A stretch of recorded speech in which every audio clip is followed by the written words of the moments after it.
Hello everyone, so today we're going to go over pins, which are a simple idea that can often be used as a tactic to win materials or to get an advantage.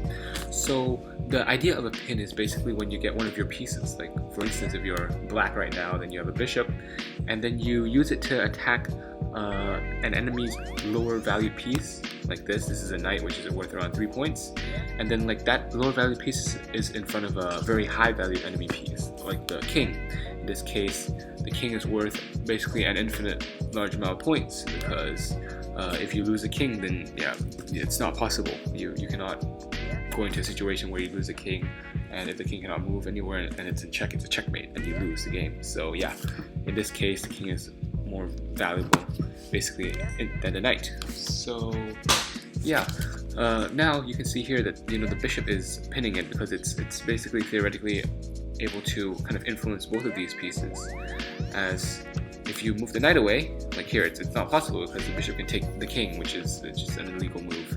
So now, as a result of this pin, the enemy can only move their king away. Right, so yeah, they can move up, they can move right, they can move left. They can only do that. They cannot move their knight at all. That's not possible. So yeah, the usefulness of a pin is when you actually attack this piece here with a lower valued piece. This piece the lower valued white piece that you're attacking, or the lower valued black piece that you're attacking that's in the pin. So let me give you an example. For instance, there's this pawn that you have right here, and you are black in this case. So yeah, you have this pawn and you have this bishop. So in this case, the pawns are going forward in this direction. So it's attacking the knight. So therefore, as a result of this, the bishop's pinning the king and the pawn's attacking the knight.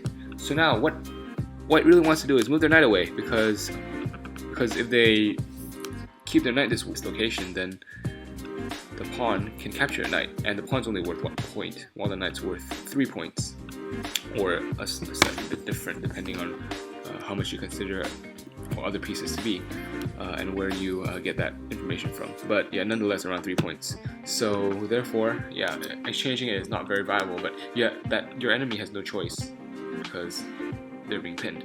So therefore, they have to move their king away, and yep, they've lost their knight. This is one example of when a pin is very useful.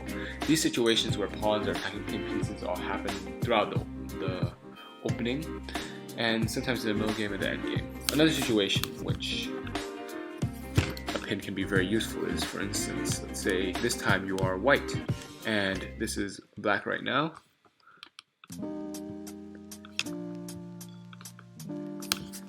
And so yeah, in this specific situation, it's another pin. You see, the king is technically higher value than the queen because you cannot lose the king. And in this situation, you see the queen's higher value than even the bishop here. So you're pinning them such that that person cannot move the queen, because then yeah, that's an illegal move. The king can be captured. That's not possible. So as a result, the king can move away or move towards the queen. Either way, you can just take the queen, and you are going to be winning by quite a lot of material. You're going to exchange a bishop for a queen. A bishop's only worth 3 points, and a queen's worth 9 points. So you gain 6 points from that exchange. So yeah, that's when a pin is very useful. Pins can also happen on columns and rows. So for instance, if black has a king and a queen in this arrangement, and you have one rook here that's being defended by your bishop, then this is another pin. You see, the rook is attacking the two enemies on the same area, and the queen moves away. It's not possible because the king will be captured. So again, this is a useful pin because even if the king moves up, you can exchange your rook for the queen. And as a result, the rook's only worth 5 points, the queen's worth 9 points. You gain 4 points from that. And that is basically it for the pin. It is highly recommended that you do some practice, especially in tactics databases like chess.com and other sources for proficiency. And that's basically it. Thank you.